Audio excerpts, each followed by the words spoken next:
My friends, I'm so happy to be here with you tonight. I'm Shannon Kelly. I am your MC. Welcome to Pub Talk. It is November. I'm hosting tonight's Pub Talk program thanks to MC sponsor OSU Cascades. Y'all, Snowplanks is open for business. Nearly a year ago, we announced on this very stage that local entrepreneurs Ryan Holmes and James Nickel had generously gifted their snowboard company to Oregon State's University Cascades. Thanks, Mom. Today, Snowplanks is embedded in OSU Cascades academic curriculum in a program called Snowplanks Academy. 27 undergraduate students in engineering, outdoor products, and art, media, and technology are leading the company under the guidance of faculty and industry experts. Is this what teachers do when they ask you to be quiet? Is that what it is? It's this, right? We do the clap game. Half of you are like really into it, and half of you are just like chatting a lot, which is great. Okay, I'm gonna go back in. Are we ready? Okay, here we go. Sounds like we're ready now. Students are tackling projects like contract negotiations, branding, product launches, and customer relations that many professionals don't experience until further in a career. This experiential learning is helping Snowplanks Academy students develop the skills that employers want and need, and that will give them an edge in their careers after they graduate. 2 weeks ago, the inaugural 2025 Snowplanks designs, the ASIM Twin and the ASIM Fish, debuted at Snowvana Outdoor Gear Show in Portland. My friends, the mountain is open for business, and so is Snowplanks. Thank you to Worthy for hosting us again this month, and Hand in Hand Productions for the very fancy multi-room stream. And also thank you to our Pub Talk title sponsors for making Pub Talk a reality every month. And we'd like to welcome them up on stage one at a time. First up, welcome Julianne Horner from Providence Health Plan. Julianne, how you doing, my friend?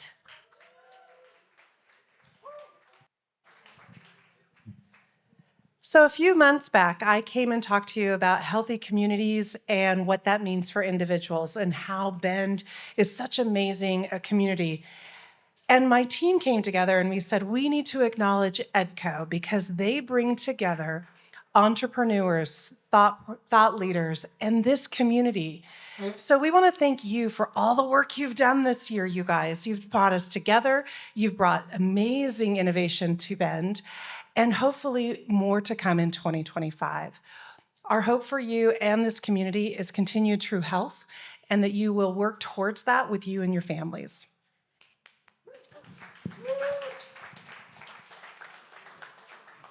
Thanks, Julianne. I'm grateful for EDCO too. It's so true. The programming is phenomenal. Next up, Jordan Smith from VLOC Systems. Jordan, where you at, my friend?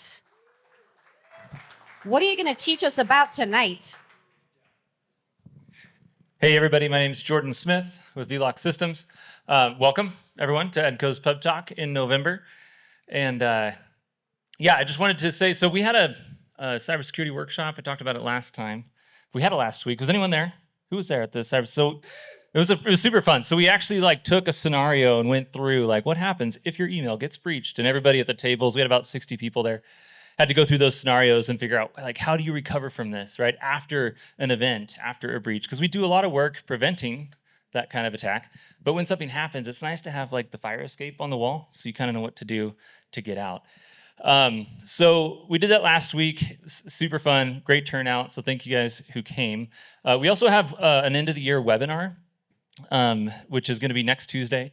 And if you go to our website, vlocsystems.net, you can sign up there and just bring your questions. So we want to close out the year just with kind of Q&A. There's a lot of talk about this subject over and over again at different events and different newsletters and emails and everything that you get. So if you have questions, real questions that are happening in your business, please join our webinar next week. Ask those questions. Let's have a discussion about it. Huge thank you to EDCO again for putting on this event tonight and having me. So welcome all and enjoy. Thanks, Jordan. Webinar next Tuesday. I always love an opportunity to say, see you next Tuesday. Yikes. Okay, Emma James of Roekel Wealth Management. Oh, she brought her fan club. Nicely done. I have groupies.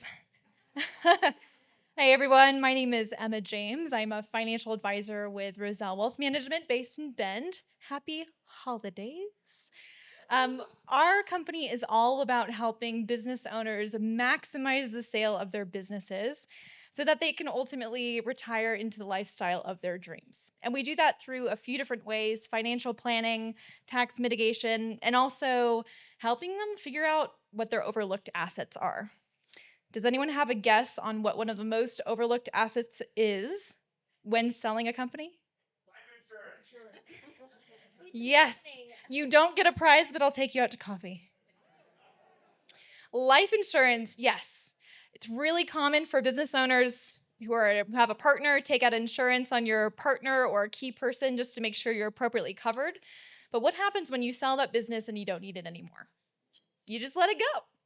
But I'm here to tell you that that life insurance policy could be worth a lot.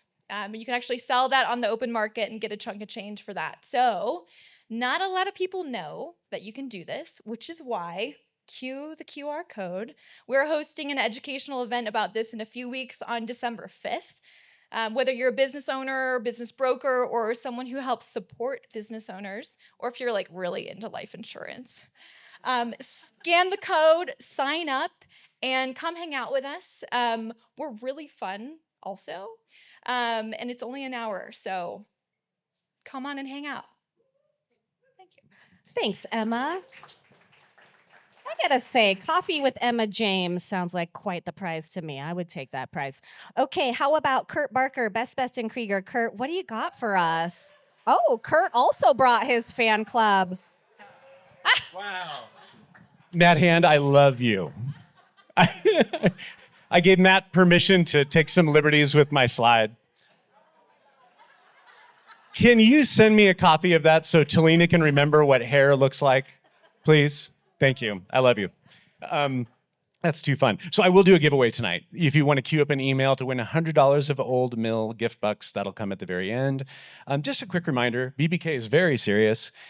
We do all things business. So real estate, corporate law, environmental, trust and estates too. There's not much we can't do for local business. Just a quick update in my crazy world, employment law. Did you see what happened just last week? So Department of Labor had these rising minimum salary hikes that just got tossed out the door by a federal court, meaning a lot of your local small businesses that might have raised manager salaries to meet the July 1 increase from this last July, it's gone. We're back to pre-July 24 minimum salary basis. I have brought the mood down, yes. Sorry. The fact is, we are bracing for more sea change in 25. As agency heads get replaced under new administration, we're gonna have more rule changes. We're gonna have more apple carts turned over. And so stay cozy with your business lawyer. Please stay cozy with your employment attorney. He really likes bourbon. And if you would like to win the $100 in Old Mill gift bucks, just send me something you appreciate about EDCO. Shannon, it's 2 A's and 2 N's, right? Yeah. It is. So just send me a quick email. I'll announce the winner. Whoever's first and best, I'll announce that after the next title sponsor. Thanks. Thanks, Kurt. I gotta say, this is what I like to call cheap thrills. Well done, Matt Hand. I really appreciate that cheap thrill. Okay, Trevor Campbell, Kernet Stokes. Where are you, Trevor? Come on down. All right, thanks. I am one of the Emma James groupies.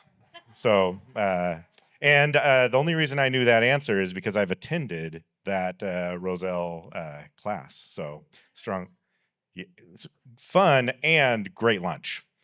So anyway, I'm a partner at Kernet Stokes. We're a CPA firm here in town, and Kurt just did a great kind of lead in to what I was going to talk about, which is, as we know, there is a new administration. And one thing we know for sure when there's a new administration is there are going to be a bunch of changes in tax law. And you probably would love to know what those changes are going to be. Well, we don't have a clue. But the one thing I know for sure is that it never gets easier. It only gets more complicated. There's never been a change that makes everything just simple. And so that is the good news, because that's where we can come in. We are really good when things get really complicated. That's our spot in this market. And we love supporting EDCO because we know that what is happening here is we're trying to bring businesses in and create an environment for them to stay. And what we want to be as CPAs is you never have to outgrow your CPA. You can get as big, as complicated, as anything you want. We'll be here with you that whole time. So as things start to change, as questions that we don't know the answers to yet start to be asked and answered, come talk to us. We'll help you through it. Thanks. Thanks, Trevor. Thank you. We appreciate you so much. Okay, here comes Kurt. Who gets to win? Who gets to win? I'm going to disqualify the person who said my new hair. But Robert Meyer loves entrepreneurs and all EDCO does for them. And that you were the next answer that came in, but he was first. I'll take it. I'll take it. Rob Meyer, you got it. Thanks. Thanks, Kurt. Congratulations, Rob. Yeah, thanks, Kurt. $100 to the Old Mill. That's not too shabby. How about a round of applause for our title sponsors? Kernet Stokes, Providence Health Plans, Roekel Wealth Management, Best and Krieger, and VLOX Systems. These partners make Pub Talk a reality. We so appreciate them, and I always love what you guys come up here and tell us. So next up, we have an update on the economic development efforts from EDCO CEO John Stark. EDCO CEO John Stark, make your way to the stage. What up, Pub Talk Nation?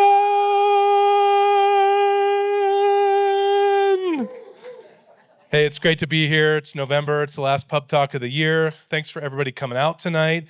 Just got a few words for you tonight. So how many have been watching the news today? So about 14 months ago, I was standing on this stage and I said, hey, guess what? We got the PDX flight back for seasonal service. What can I get to tell you tonight? We got the PDX service back year-round. And I asked all of you, please support the flight. It was in almost every one of our email signatures, and you did it. The only reason we get to keep it now on year-round is if we fly that route. So please jump on Alaska Airlines and get to PDX for your connecting routes or for your trips to Portland. I'm going over there shopping. I'm going to do that in about 2 weeks, and I'm going to get on that flight and do it. So thank you all for your support. Also, I was on this stage about 6 months ago, and I mentioned this tiny little measure called Measure 118. You guys remember that from this last election? And I said, please support a no vote on that. That would be a major headwind to economic development. And it was defeated significantly at 80%. So thank you for supporting that as well. That would be really bad for business in our economy here. And then finally, with the last piece here, I just wanted to take a minute here and thank somebody very important in the audience here tonight. Nicole McNew's been our director of marketing for 2+ years. She is responsible for all the communications for Pub Talk, all of our events. She puts together our newsletters, our website. She's been with us, done a remarkable job, and her last day is tomorrow. So I want to give a round of applause for Nicole McNew. Her dedication, her support, and her ability to carry a large load has really made EDCO successful, helped us promote our brand, build relationships, and I'm just so proud to have had your determination and your hard work with EDCO for a few years. She's going on a trip, so we're not going to see her for a month. I won't spread the details, but please take time to thank Nicole for keeping you all informed through our EDCO events and other communications. So Nicole, a round of applause for Nicole one more time. Thank you, Nicole. And the last thing I'll mention is holiday gift guide was in the newsletter. Please support our local businesses, those traded sector businesses. Several categories of gifts that you can buy here locally. Please purchase locally, support our companies so they can grow, just like you all have being part of EDCO. Thank you. Thanks, John. Thank you. Year-round flight to Portland. So fancy. So fancy. I'd love to get on that flight. Okay.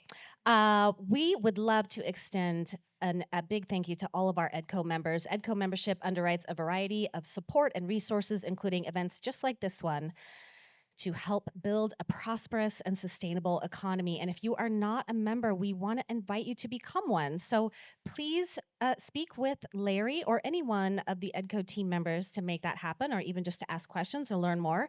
And tonight we have a whole bunch of new members' names to share with you, and a couple of them are here. Bravo CPG, are you in the room? And they're at the bar. Perfect. Bottom Bracket Ventures, Cole and Cole LLC. Are you guys here? You're somewhere around. Echo Audiology and Hearing Center. Are you guys here? Yeah, there we are. Very good. JP Werlin, Kelcon, Learner Venture Law PC, SnapRaise, Structured Communication Systems. And if you want to hear your name called out at a future pub talk, like I said, talk to Larry Holman or any of the EDCO team members here. Is Larry in the room? Well, y'all know Larry. You can find Larry. A few words from one of our new media, or from our new media sponsor, Mansky Media. This is from Mansky Media, okay, not me. These are not my words. Okay, imagine you're on your phone responding to a customer email, sending a quick team update, answering comments on Facebook, or squeezing in a YouTube tutorial on fixing some technical issue. For most of you, this routine starts the minute you wake up, follows you all day, through the evening, on the couch, and yes, even when you are taking care of business, if you know what I mean. In other words, you're busy, stressed, juggling a million things. The last thing you want to add to your free time is handling your company's marketing. Tasks like creating videos, taking photos, managing your website, social media, email campaigns, TV and radio ads, SEO, Google ads. Everything required to properly market your business can feel overwhelming and often falls to the side, especially when you're already spread so thin. Now, imagine there's one place with an actual office here in Bend that handles all of this for you. Well, that place is real. The team at Mansky Media is right here in Bend on 3rd Street and ready to take on all your marketing needs. They're local experts who understand Central Oregon. No outsourcing, no overseas calls. Just a dedicated team that knows how to get results for your business. Ready to free up your time? Schedule a free consultation at manskymedia.net, or better yet, grab Tommy or one of their team members here tonight before you leave and start reclaiming your time. Is any of the Mansky team in the room? Yeah, there you are. Hey, buddy. Hey, buddy. Up next is our exciting keynote. I know many of you have been looking forward to this for some time. How to get comfortable with the wet cement, presented by Kruse. Carol is a seasoned entrepreneur who experienced everything from going public, then filing Chapter 11, to failing to get a Series C round of venture funding, to co-founding a company that was bought by the Coca-Cola company after 2.5 years. With experience as the head of global digital marketing at Coca-Cola and CMO at ESPN and Cambia Health, she's had success across multiple industries. She specializes in consumer insights, experience design, and leveraging data and technology to enhance customer engagement and drive value for businesses. Carol was named number 27 on Fast Company's annual Top 100 Most Creative People in Business. She was awarded AdTech's Industry Achievement Award for pioneering contribution in digital marketing. She has won an Emmy and has been a recipient of the Media Post All-Star Award. She serves on the board of directors for Valvoline Inc. and is a venture partner with the Oregon Venture Fund. Please help me welcome to the stage, Carol.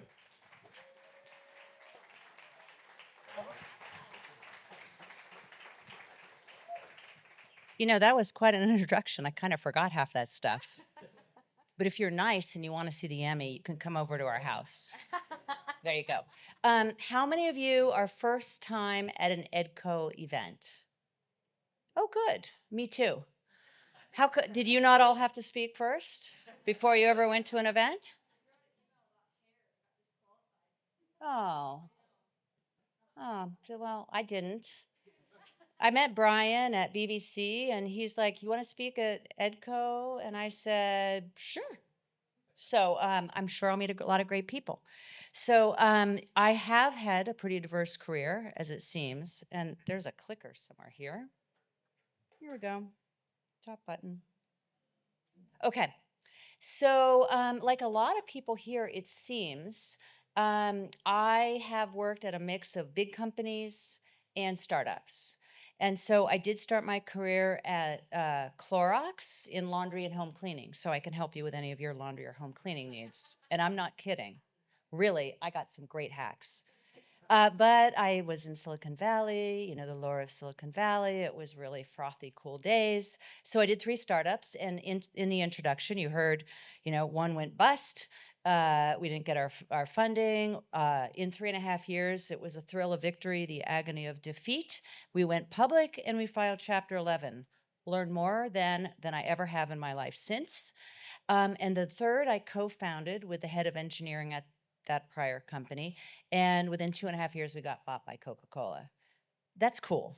Now, I still worked So I think that would tell you that it was not one of these crazy acquisitions, but what it did allow me is an incredible career.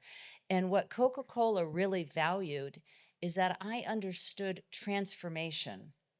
I understood how to be an entrepreneur, and I understood innovation. And Coca-Cola really valued those skills.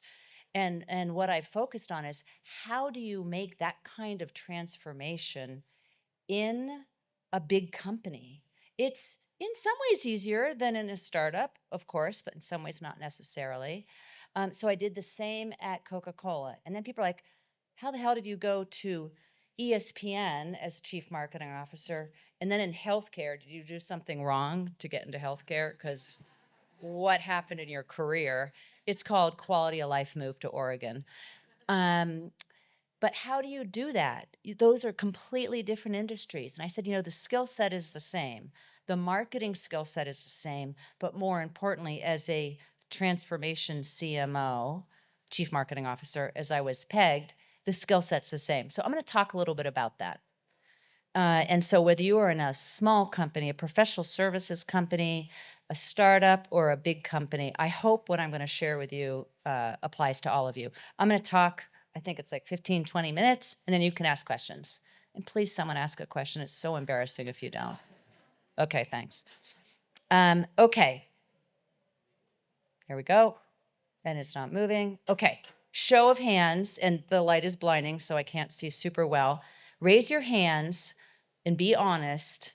Are you comfortable being in the wet cement? What does that mean? Wet cement, the unknown, the unsure. It's murky. It's messy.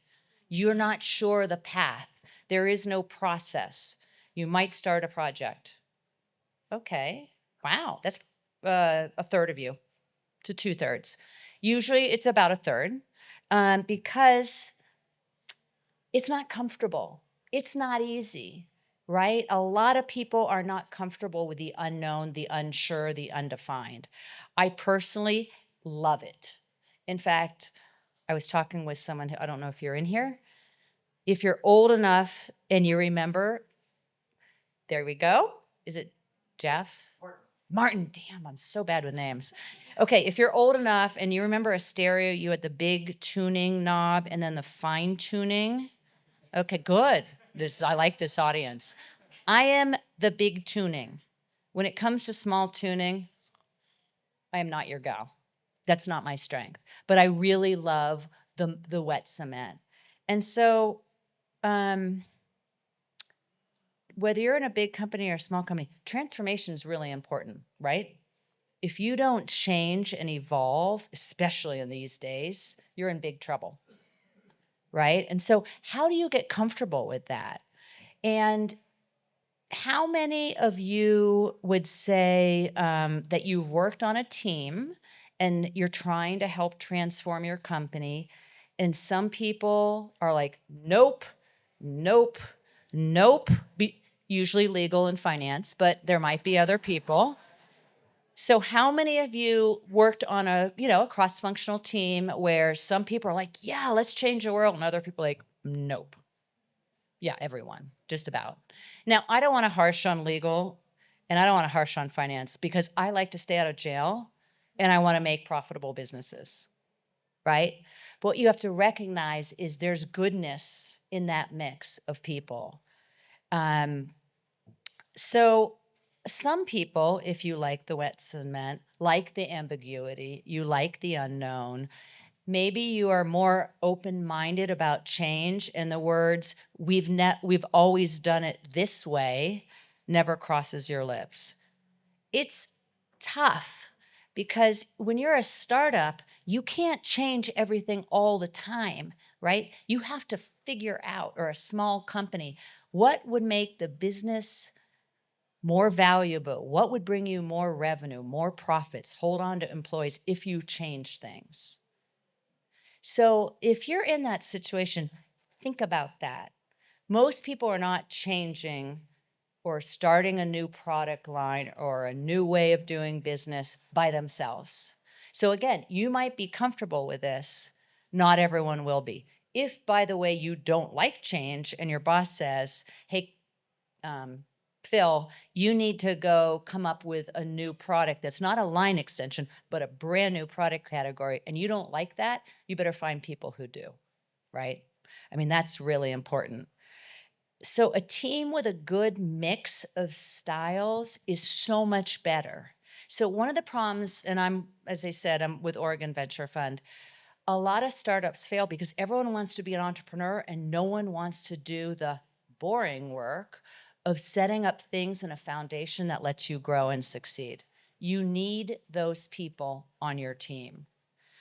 The other is, so I did a lot of cross-functional team meetings at big companies. They had stages and gates. There was a whole process you needed to follow. That tended to kind of put a damper, right, on the innovative thinking. But your job, if you're in there, or if you're not that person, you want to make sure that team has those people, is to encourage people to think differently. So if you can get a cross-functional team to say, let's figure out how to make this work. You know that people always say no, the stinking thinking, they're like, we can't do that, we can't do that. Again, no offense, it tends to be maybe legal. It's because they're trying to keep us out of jail. But what if you can say, we can figure this out, how can we do this? And if I encourage the people who like change to try to lead the team somewhat and say, look, we're not going to talk about all the reasons we can't. Let's talk about the reasons we can. What can we do? Get up on a whiteboard. Okay, what can't we do? What can we do? All right, let's look at what can't we do. Why can't we do it? Well, we've never done it that way. Who cares? Maybe we can, right? If you kind of check some of those boxes off and understand how can we, what might we do, that is a huge piece of this. The other is, so have you guys heard of USP, your unique selling proposition?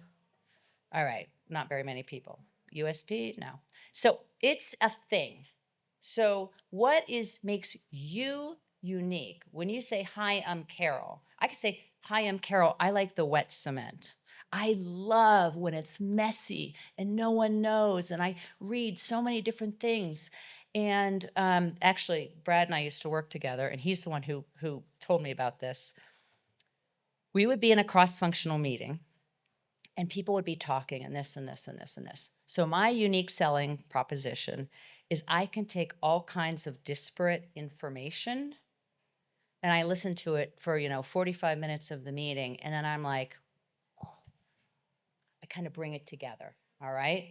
So nope, I'm not there yet.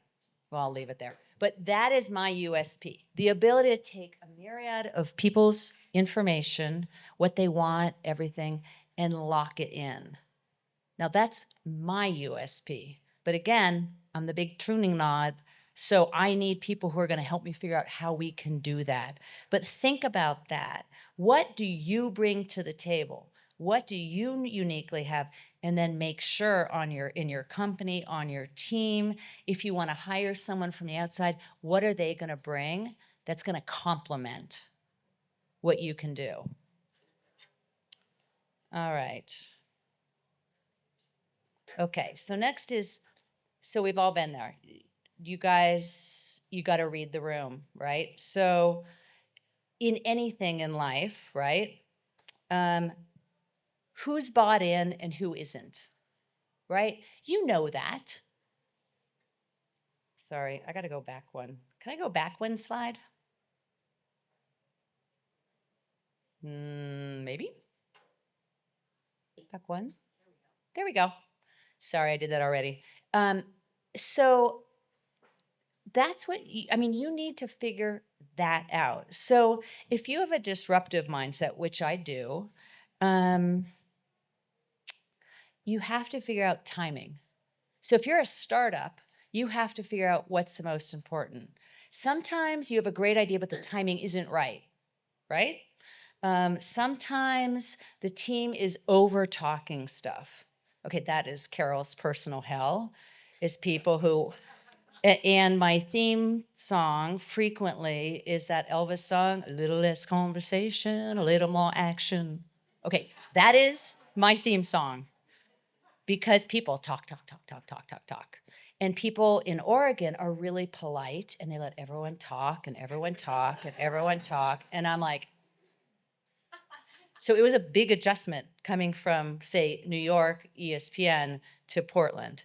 So again, how do you manage that, right? How can you handle that? Because you can't do that. So if you want to be a bit of a disruptor and make change, you have to actually kind of, I hate to say that, but you have to manage that. Because there are people who will always take you off track. You have to run your meeting, put times on it. Literally put times. Another one at Coca-Cola, and especially if it was an important meeting, it was not fun. Monday morning stand-ups or daily stand-ups in one of the top execs' offices. You know, it was like the Four Seasons up there. And it was these beautiful offices. No chairs in his conference room. Don't get comfortable. Stand up. Accountability every morning. I mean, holy shit, right? I am going to make sure. So frequently, though, I have done whatever day of the week. Monday's not usually good, but like a Tuesday morning, and I call them stand-ups because when people sit down, they get comfortable. Just stand up and you go through. Okay, Pam, what were you supposed to do? What's the update? Jeff, what were you supposed to do? What's the update, right? Do that. And all of a sudden, that accountability, incredible. Because no one, again, you're not comfortable because you're not sitting. No one wants to stand there and go, well, shit, I don't do anything because my boss, blah, blah, blah, blah, blah, blah. No, what do you get done?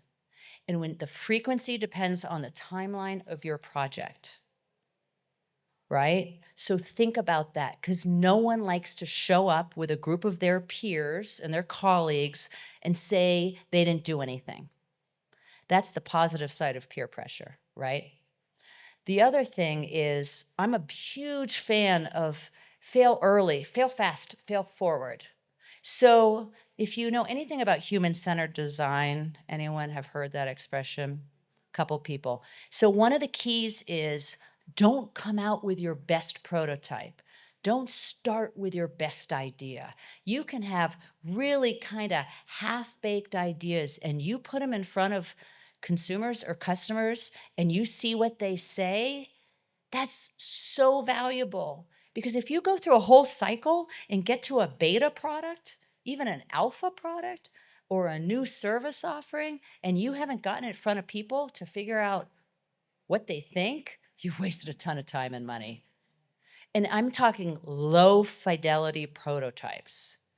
It can be, I'm not kidding, a piece of paper and you draw something out. It could be a really rough demo, not a great demo, because people can imagine what it's going to be and you're going to get incredible information, right? You have a new marketing program or campaign. You have a new legal service operation. Again, don't bake it. Let people know you're working on a new idea and you want their feedback. And they are so brutally honest, it's great.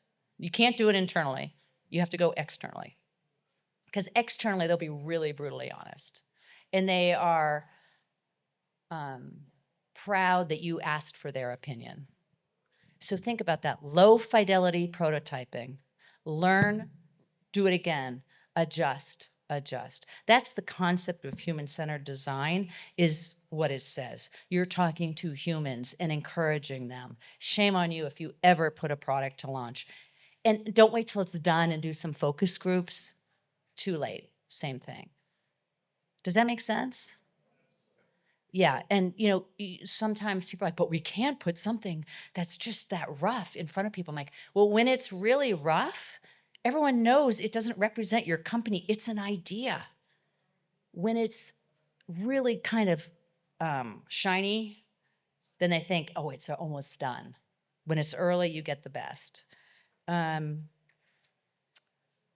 So I'll tell you, sometimes it's not changing big deals. Sometimes it's your method of distribution. Sometimes it's your go-to-market strategy. One thing at Clorox, and again, I was really glamorous on laundry and home cleaning. I repalletized product, you know, to pallet. Do you guys go to Costco, Sam's Club, whatever? Oh yeah, Home Depot. I repalletized the product, cleaning product. I repalletized it, and all of a sudden we got end aisle displays and we got all this activity. Okay, I was 28, and all of a sudden our sales in all the big stores, Walmart, et cetera, because I changed how it was put on a pallet, and I put more products on it, and I made sure they all faced forward. This is little stuff, brought in big boy money. So it doesn't have to be wholesale, right? Just think about those little things. Because when you get your palette set with manufacturing, no one wants to look at that again, but you should, right? You should. All right, next. Oh, by the way, that Mark Cuban quote, what makes an idea good? Having paying customers. Yeah, that's brilliant. You don't always know that, but try to figure it out first. Okay. Okay, so how to get shit done. I knew I couldn't put that on a slide. So I've been talking a lot about that. How do you transform? How do you innovate? How do you do it in different size companies? So first of all, do you know how to read the room? Like, actually, I'm thrilled because almost no one is on their phone right now. That's a good sign. Good. And if you swear, it helps when you're public speaking. Always people look up. Okay, so there's a little tidbit of information. So how do you get shit done? Everyone looks.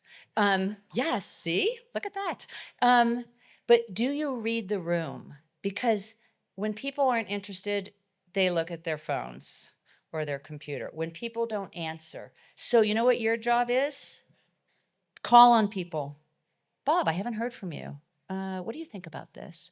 You know, Kelly, you sound like you're interested, so tell me a little bit more about how you think that might work. Just if you run meetings and you ask people questions, that's good, because then you start hearing. And there's always the 3 people who won't talk. And so you always have to talk, call on those people, because frequently those people might be in key areas that down the line, you don't want to find out that they're not going to be able to package your product, or they're not going to be able to get the P&L to work on that product, et cetera. Those are the folks who are so key to get their input early on. The other is things that I love. So in your businesses, how many of you have like customer service, or you get customer feedback? Anyone? Email, phone, both? Okay. There is gold in those hills. I'm telling you. And in healthcare, they're like, well, it's PII is personally identifiable information. It's PII. You can't touch the customer service data. I'm like, I don't care who said it. Scrape the data, the text, scrape the audio, convert it to text. Use machine learning, and wow, did we get incredible insights. Amazing. Amazing.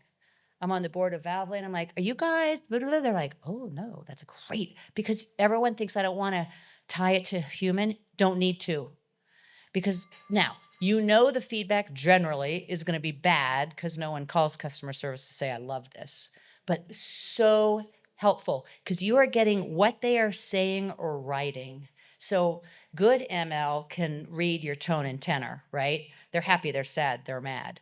That is a really great way to get things done because no one can complain. When you have a recommendation, you say, our customers have told us this is the process. They're like, oh my gosh, what else did you learn?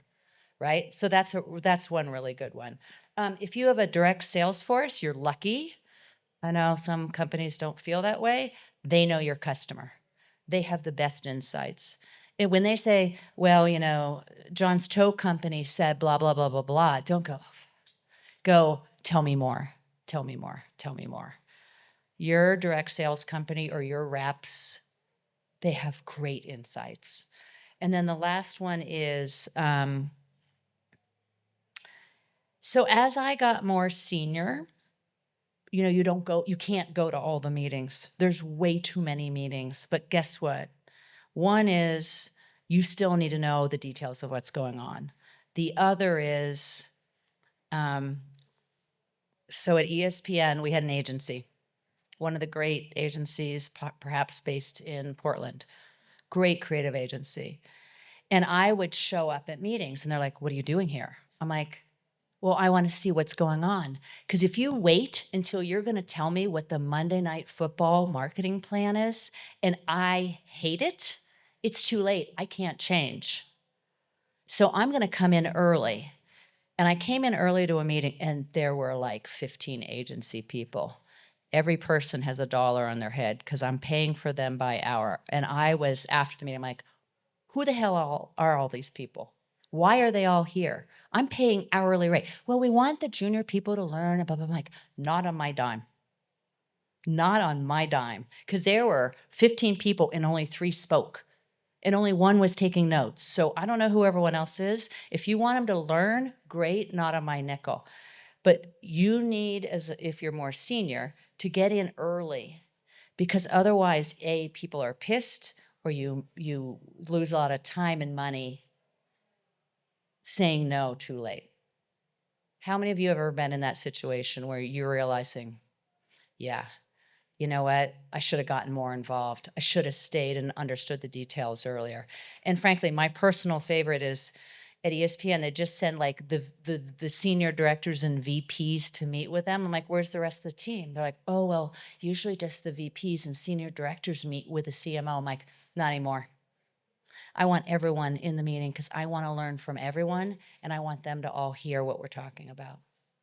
So that's the other thing is I encourage you to bring your junior people.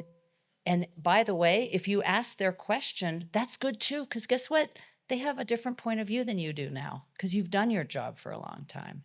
So encourage that and don't shit on their answer. Say, I'll take that into consideration. That's really interesting. So those are some of my thoughts about how to get things done. Because when you bring the more junior people in or the folks in the field or whatever, and they have their voice heard, when you're now trying to execute stuff, they're part of the process. They're more bought in, right? And you're a better manager. Okay, so that's really all I was going to talk about transformation, how to get things done, how to innovate within all size companies. And so now I think we have a few minutes. Well, first, let's have a round of applause for Carol Kruse.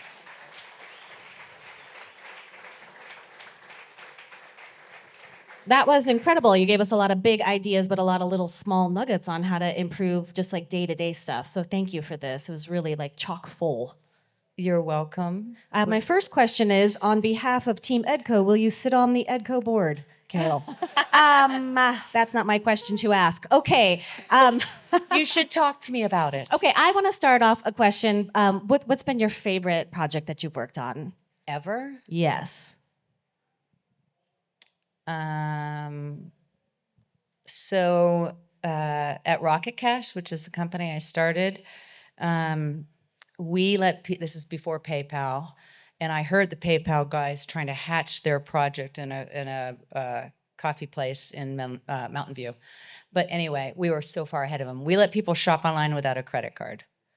Back in the day, think Amazon only sold books, so way back machine. Some of you have no idea what I'm talking about. That's cool too. You could only shop online if you had a credit card, not a debit card, a credit card. And so that was what we did. We let people shop online without a credit card. You opened a Rocket Cash account and you know, your grandma put in money for your birthday and you put your savings in or whatever. And we had about the top 100 e-commerce sites. Okay, great. Just think before PayPal.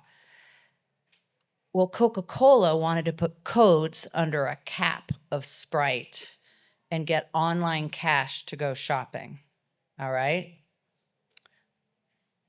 They called me. It was 6:30 in the morning. I had early, you know, they're in Atlanta. I was in Mountain View. I had the early shift. And they're like, will you license us our technology? I said, no, but what are you trying to do? Well, we're going to do this thing with AOL, blah, blah, blah, blah. I said, oh, they called me last week. I told them no. But you know what? I can do your project for you, and you don't need AOL. So I did the whole big Sprite Rocket Cash. I did the same thing with all the Nestle candy and confection brands.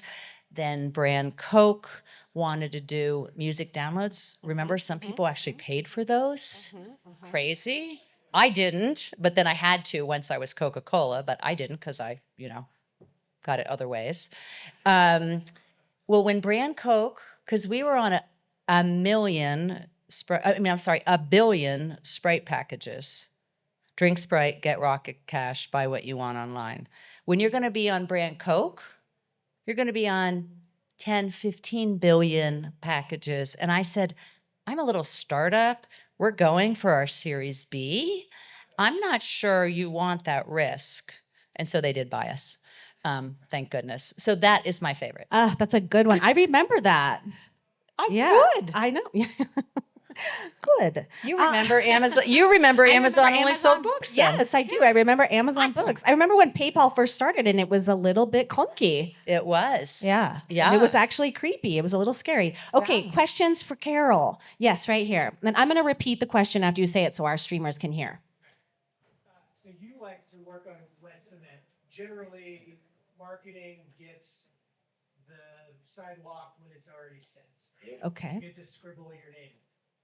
How did you work your way upstream to prove to people, hey, I should have a voice when it is still composable? This is interesting. So he's asking, this is a charming question, really, all things considered. But he's asking, like, how did you get in on the process earlier in terms of marketing so that you could have the chance to make an impact and give feedback and change things around? You're right. And that is more pronounced in B2B, business to business, than business to consumer.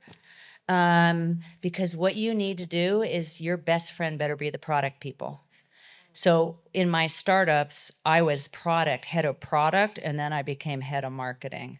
And so what I always did, I was best friends with the product people, but when you have all the data, say from the customer service and right, what do you bring to the table early on to help influence that, right? So if marketing should frequently have market research or data and insights, that should be in marketing. So once you've got that, or you're communicating with your customers, or your direct sales force, when you have those insights, they want you early on.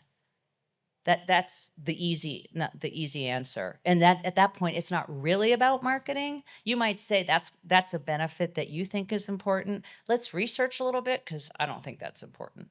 But again, those really rapid prototypes, lo-fi prototypes to get some insights, that also can help you get in earlier. Yeah. If you're Carol, you come in guns blazing, you just kick the door open and you start the meeting. Is it like that? Do you kick the door open? I try to style flex some. It's not my strength. I'm impressed. I'm sorry, I don't know what you're doing. Could That's please right. tell me? That's another way to do it. It's not mine, but it's another way to. I try to come in with like something of value for them. And maybe it could be a beer after work or something, Ugh, I just really want to see you in action, Carol, I gotta say. Okay, how about another question for Carol? Right here. You had mentioned you had gone public and then very quickly filed for Chapter 11. Yeah. Mm-hmm. Can you share a lesson learned, maybe how you had success later in life from that? Yeah. Sure. This is a great question. So he's saying you went public and then you very shortly after that filed for Chapter 11. Can you share a life lesson and that helped you had success later on? So when you are still at a point in your life where you're largely living paycheck to paycheck, that helps because maybe you have a house payment even in there or kids. Okay, then you just have to put your big boy or big girl pants on and buckle up and go. That said, right? I mean, I couldn't cry over that spilt milk, but let me tell you what we did not think about. Our Taiwanese supplier was making, this was all digital imaging when remember we used to go take film, some of you, and you got like prints, and you were deciding like, do you want matte or glossy? You want double prints or single? You've just paid a fortune for the film. You go to Costco because at least you can afford to get it printed. And then like 75% of them are shit. Remember that day? Yeah. So digital imaging was a really good thing. We had these photo scanners and software to tell people. Our whole marketing campaign was imagine the possibilities of having your photos on your computer. I know I'm old. But the point is, our Taiwanese supplier, we were in all the big, places where you would go buy your computers and all that. I can't even remember what they were. CompUSA, was that one? Yeah, I can't even remember. All those. And yes, fries, because Bay Area. And so we had photo scanners. We had photo drives you could put in your tower. That was an old school computer, and you could put things in the tower. And photo scanners, and then big scanners, and then the software. Our Taiwanese supplier started selling our product, took our branding and everything off at cost, and was selling to our retailers. And basically that put us out to business. It's called dumping. It is illegal. However, if you're a startup, even though you're public, you cannot pay the legal bills to take this Taiwanese supplier to court. Even though we had all the protections. We had all the protections and patents and all that, but guess what? That all takes a ton of time, and we were out of business. So what do you do after that? You go, oh, I got some bills to pay. And that's when, frankly, the head of engineering and I went and started Rocket Cash. But I highly recommend that you have a spouse or partner who has a regular paying job with health insurance, 401k, those benefits, because that helps. Where do you find those? I just asking, for a friend. I think there's some websites. Yeah. And you could start a company, pay my bills, and merge it with one of the dating websites. I have thought about like a husband importation business. Like we'd start in the Midwest, and if it worked, we could like go into the European market and like, I don't know. I'm just thinking. Yeah. But by the way, I was sometimes that earner. Yeah, right. So I've done both. It's nice. If you have a partner, sometimes you trade off who has the risky job. Yeah, that can be nice. I know. It does depend on who you ask on that one, huh, Carol? It's a household by household. Okay, I know we could ask you questions all night. This has been amazing. Thank you are so much, a everybody. delight. Thanks for being here, Carol. You bet. Yeah.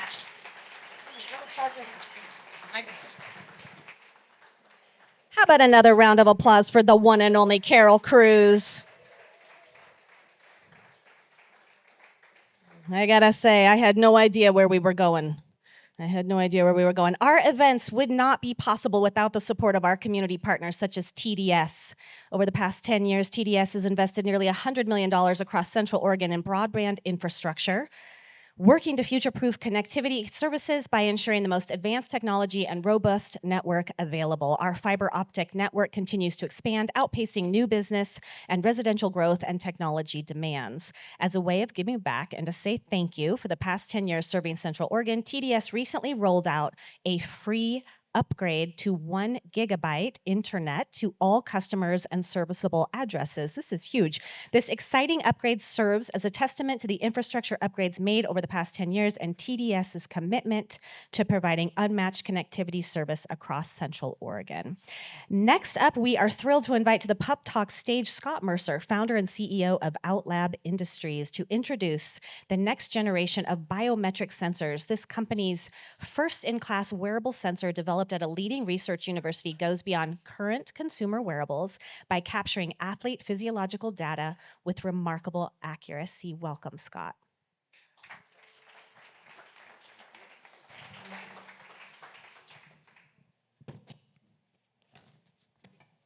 Thank you. Oh, wow. Okay. Hi, my name is Scott Mercer, founder and CEO of Outlab Industries and a former athlete. I'm a two-time national cycling champion and a former U.S. national team member and competed in 2 world championships for my country, the U.S. Before tallying these accomplishments, I was a state medalist in swimming and cross-country running and a state champion in my first passion, soccer. During the pandemic and until recently, I coached youth soccer. This helped me connect my passion for soccer and my vast experience in sports to my 20-year career in technology and data analytics. And leaning into my technology experience while relearning the modern game and investigating the business side, I began to identify unsolved problems and untapped value. Because of this, I founded Outlab Industries. At Outlab, we help top professional soccer teams minimize muscular injury so that players can extend their development and boost their valuations, and so that teams can protect their multi-million-dollar investments, build their brand, and win championships. At Outlab, you may think that player injury here and there results simply in a weekly headache for the coach, such as a change in game plan or a roster change. But did you know that player injury costs teams from the world's top 8 soccer leagues $750 million per year? In the English Premier League alone, player injury costs teams an average of $45 million per year. Muscular injuries, which is the target of Outlab's technology solution, accounts for 70% of those injuries. With this size of a problem, teams need big solutions, but available tools are not keeping pace.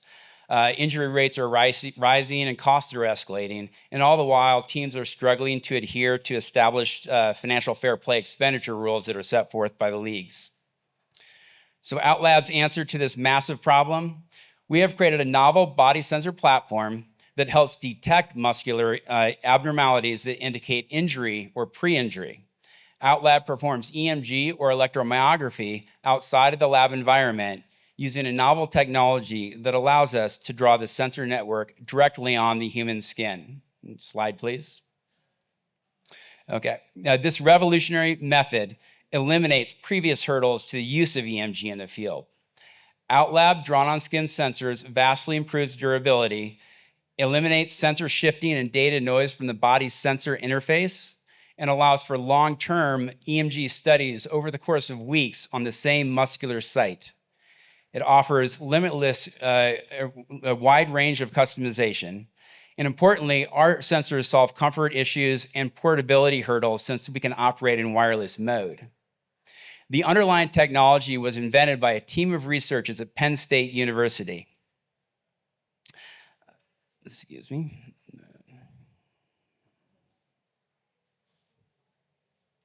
Outlab owns the sole exclusive license to develop the technology in all fields of use worldwide. And here's how Outlab sensors work. Sports physio personnel employed by a team utilizes a kit provided by Outlab Industries that includes a specialized pen filled with proprietary conductive ink and a stencil set, along with a small data transmission component used for use in wireless mode. The conductive ink is drawn directly onto the athlete's skin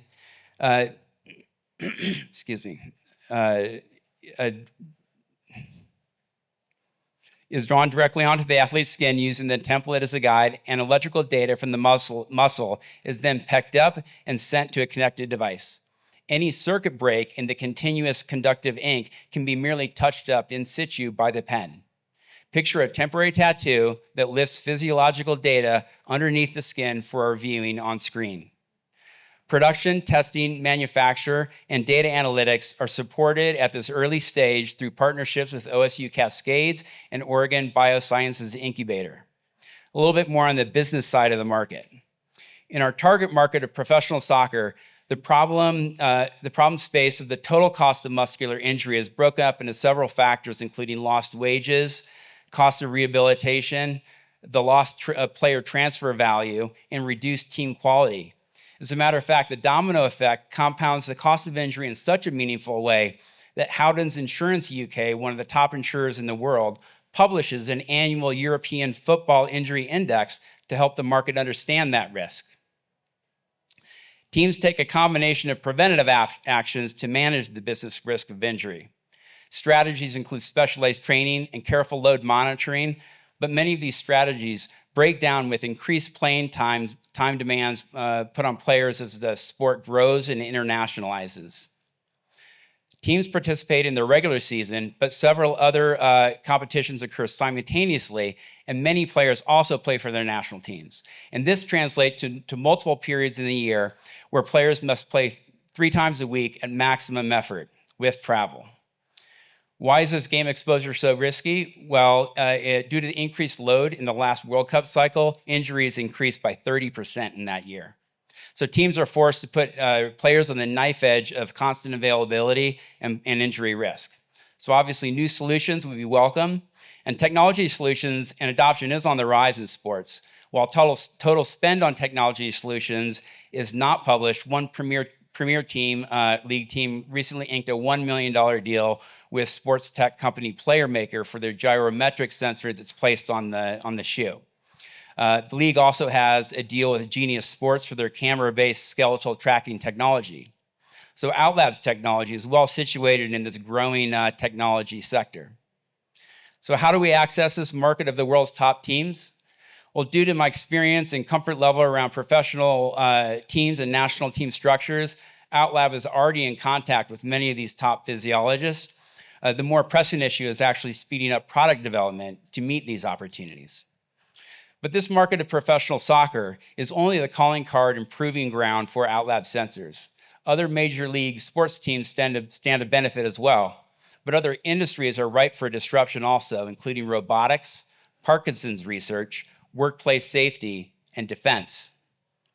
By aiding in early injury detection and assessing current muscular state during injury recovery, Outlab wants to keep players on the field longer and help them return to play more quickly and help teams save tens of millions of dollars per year.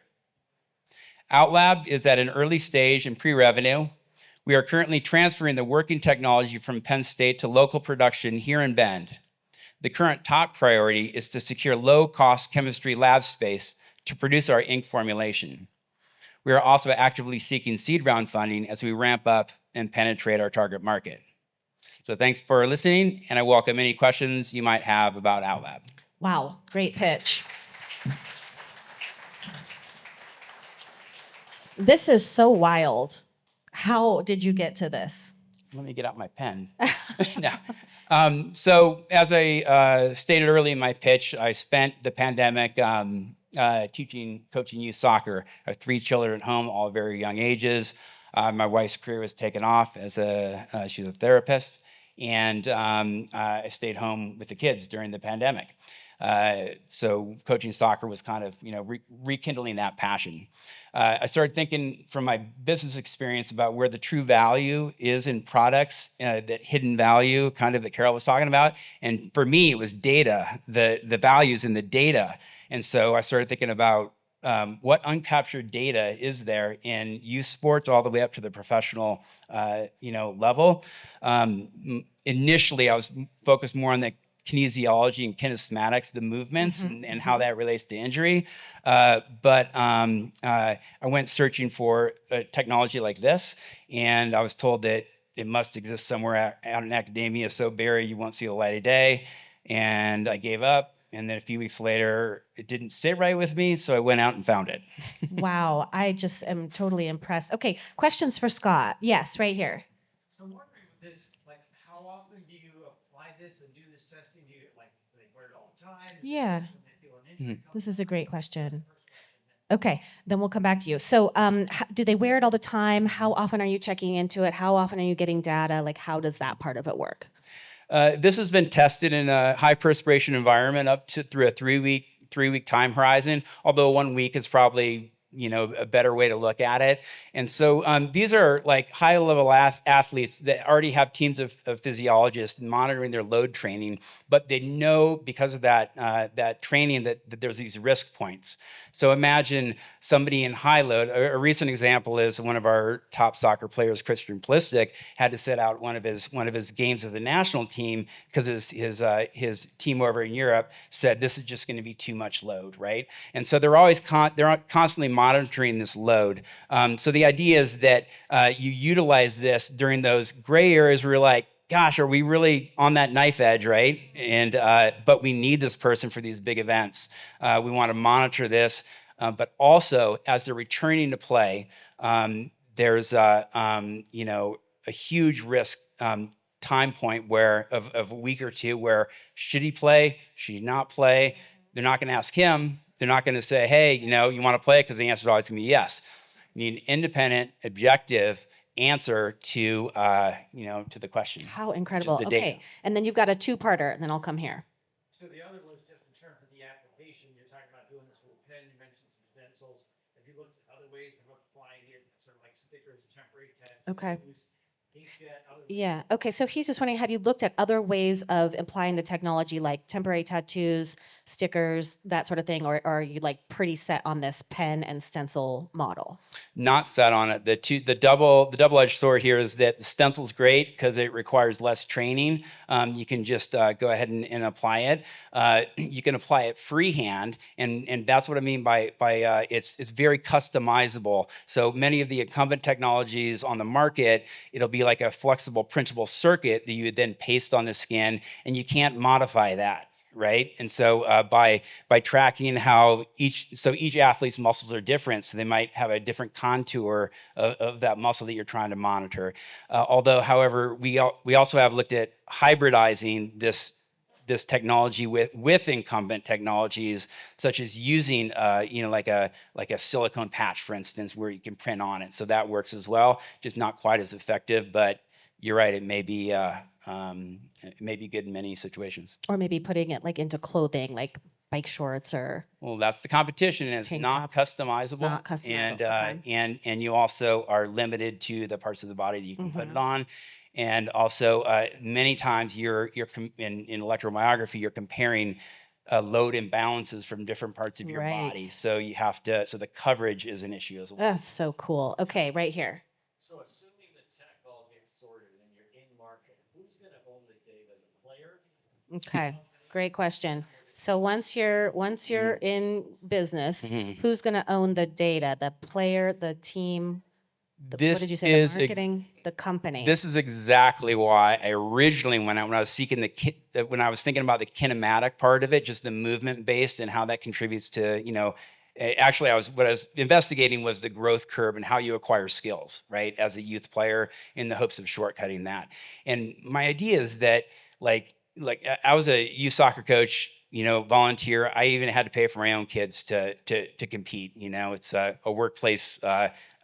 It was a labor employment issue, actually, is you can't give compensation to your free tuition. But I wanted the kids to own that data. I want the consumer to own that data, because I truly believe that the most value is when the person that produces the data is the person that owns it through the life cycle, creates a market where it can be sold, where it can be taken with you and ported with you if you join a different team, or even if you have a data analytics company after your career.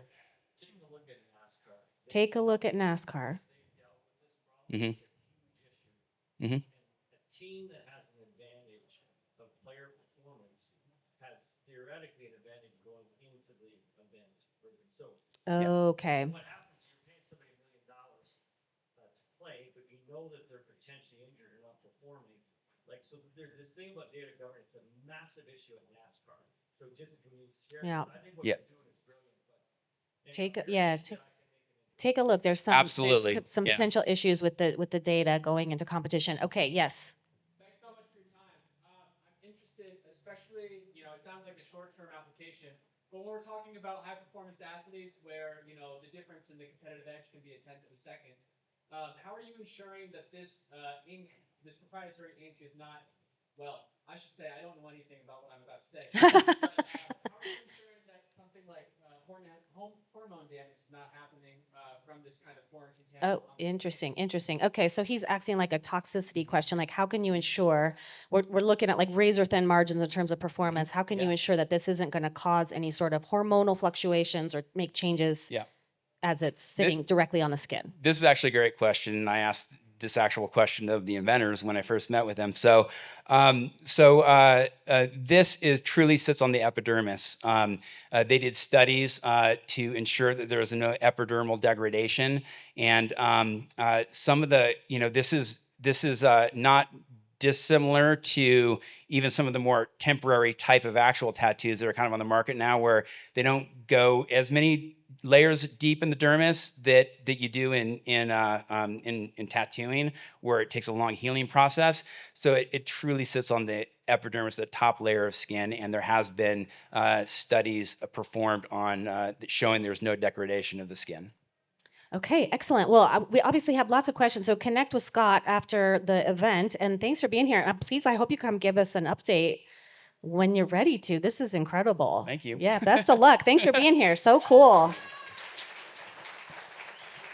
Wild, wow, so cool, thanks. How about another? What's that? Yeah, go for it. Scott is giving me an endorsement from my new business idea. Okay, another round of applause for Scott, please. That was awesome. And to next company pitch is brought to you by these amazing partners. Umpqua Bank is a proud sponsor of the EDCO PubTalk series. At Umpqua Bank, our local bankers proudly serve our community by providing the expertise to help build and maintain meaningful relationships. Umpqua Bank, together for better. And for Central Oregon's small and medium-sized businesses striving to scale and succeed in today's competitive landscape, Barrett Business Services, Inc. stands out as a trusted ally dedicated to fostering growth and operational excellence for their clients. By partnering with BBSI, small businesses can confidently navigate the complexities of business management while focusing on what they do best, driving innovation and serving their customers. Our personalized service and local team empower business owners to make informed decisions, optimize their resources, and achieve their strategic goals. Meet with Chris Piper, BBSI's area manager, who is here tonight. I talked to him myself to learn more. I love how everyone's cheering for each other tonight. It's really nice. Okay, next up, we're excited to welcome to the stage a pitch from Prineville-based startup HOMEHUDL. HOMEHUDL helps frequently moving military families connect with a network of trusted, vetted real estate agents. Dan Van Roekel, co-founder of HOMEHUDL, will speak about the company's unique positioning in the market. Drew holds a BS in biology and an MBA with a concentration in marketing and informational systems from Pepperdine University. He has a certified Lean Six Sigma black belt with expertise in enhancing operational efficiencies and implementing rigorous quality processes to ensure product compliance and satisfaction. Welcome to the EDCO stage, Drew. Where are you, my friend? Oh, there you are.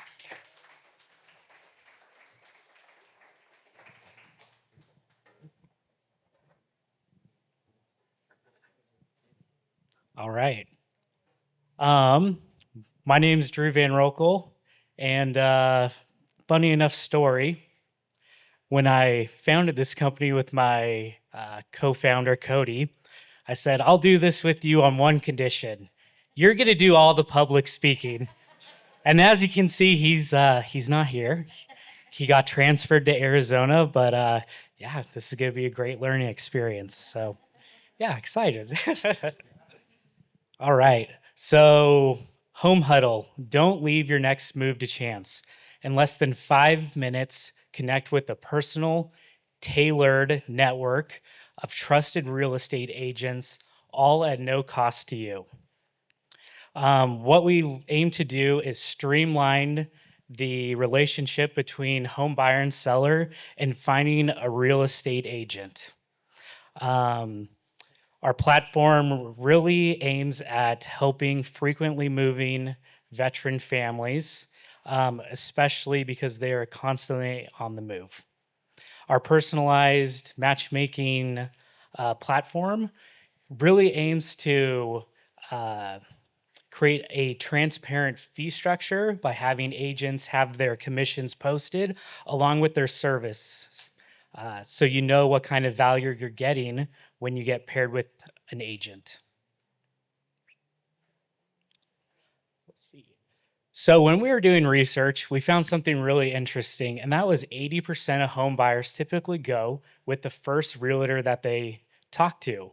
And you know, we just thought that was really interesting because when we were doing our survey, there were 3 top complaints that we frequently found.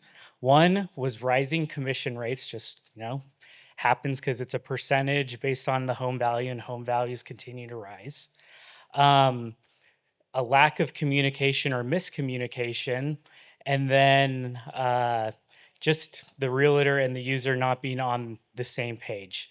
So going off of that, yeah, we just thought that was really interesting. When you currently look for a real estate agent online, one of the problems we also found was most real estate agents have 5 stars, which is great, but it really doesn't allow the user to see the difference in the really like niche skills a realtor might have, which could benefit a realtor in their marketing.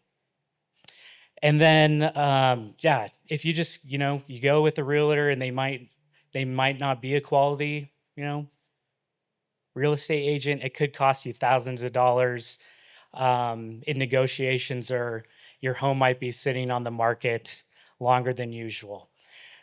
The other piece of this is we found that active duty military families on average move every 2 to 4 years, and we really want to provide them with a network of agents that are trusted to areas that are unknown to them. So last year in 2023, there were 320 VA loans issued. For our TAM, we came up with 103, or gosh, sorry about that, 103,000 for the first-time home buyers in that segment. 7% of that found their realtor using an online method.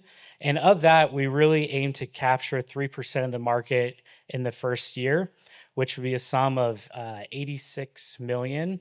And of that, we would expect to generate just shy of $540,000 in revenue. So HOMEHUDL really does aim to provide a trusted network of real estate agents for families that are constantly on the move and facing frequent relocation. Powered by our algorithm, we really aim to bridge the gap. It's specifically designed for those in an unstable living circumstance. And we really propose 5 things to help with this. We want to have a personalized matchmaking system. So based on your needs, the type of house you're selling and such, and using our algorithm, we can pair you with a tailored set or pool of real estate agents that you can connect with. They're also going to be trusted and vetted through our process. So we want to take not only their professional qualifications and how they've been doing professionally, but also we also want to incorporate personal performance as well. Like I said earlier, we want to have cost transparency where agents have their commissions posted to help those that are more price sensitive determine who might be a good fit. And as far as saving time, we want to make this almost an instantaneous, once you complete your survey, we give you your pool and you can choose from that selected list. All right. So we have Cody Brock, who has his MBA. He's also a co-founder. Cody has 20 years of military veteran experience, and 10 of those have been, he's been the director of a high-performance sales team. And then there's Nigel Jones, who's our product manager, and he has 7 years of experience in real estate technology. So what are we seeking? Currently, we are looking for tech talent. We've been interviewing full stack devs to get our MVP up and running. But if you know of any devs that might be interested in this, a CTO, someone that's been in either real estate technology or matchmaking technology, that would be a fantastic connection. And then we're also looking for $50,000 in funding. This is to help create and build our MVP and continue to advance our algorithm. 40% would be going to marketing. So we have our marketing plan. It's just going to go towards digital marketing and social marketing, and then 10% in operations. And with that, any questions? Nicely done. You did great, really. Thanks. I'm not just saying that. You did really great. It was Thank really you. clear. So where are you at in the process with the technology right now? Honestly, we are on Excel, which it's not bad, but it's definitely not scalable. And we also have our proof of concept going right now. So we've had someone use this. We've paired them with the agent, and they're currently going through the. And they're happy with it. That's so Yeah. cool. Okay, yes, right here. You talk about the $500,000 of revenue. You mentioned free service to the home buyer. Presumably, the revenue comes from the agency side. How do you avoid sponsored matchmaking, if you will, right? Because people are coming to you, trusting you to give them unbiased recommendations, yet you also have to generate revenue. How are you going to balance that? Okay, so how are you? Yeah, so he's asking for some clarification on your revenue stream. So you want to give like really honest, non-biased connections between agents and the clients. And so how do you prevent the kind of sponsored aspect taking over those connections? Yeah, so we really aim to make this an organic matchmaking process, and our revenue would come from the realtor's commission. So once the process, goes from connecting a realtor to closing, we would get a percentage of the realtor's commission that we, supplied the lead to. Gotcha. Okay. Any other questions? Okay, yes. So you're targeting specifically military because they move around frequently. Kind of brings to mind when I was young growing up, my dad worked in the hotel industry, and for a regional management company, we moved kind of just like that, every couple of years, potentially to half a dozen times. Does a group like of consumers like that have the same kind of things they're looking for, and like as far as the drivers for your business, or are there other tools as well? Yeah, so he's asking about like the population of people that you might be looking as potential customers that could be similar but different to the military specific families. So, for example, he's referencing regional managers in hospitality who also tend to move around a lot. Is that something that you've considered? I love that idea. We haven't considered that just because our initial target market would be military, especially because they do have access to the VA loans, so they are more likely to be home buyers.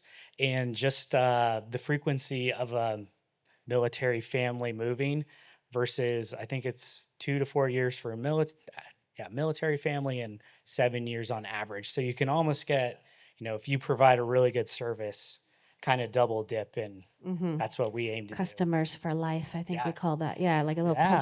punch card. Okay, any other questions? Well, I think what you're doing is really cool, and I hope that you'll give us an update when you get a little farther along in the process. And if you want to learn more, you want to connect, you have a referral for Drew, please get in touch with him. Thanks for being here, and you really did great. Awesome. Thank you.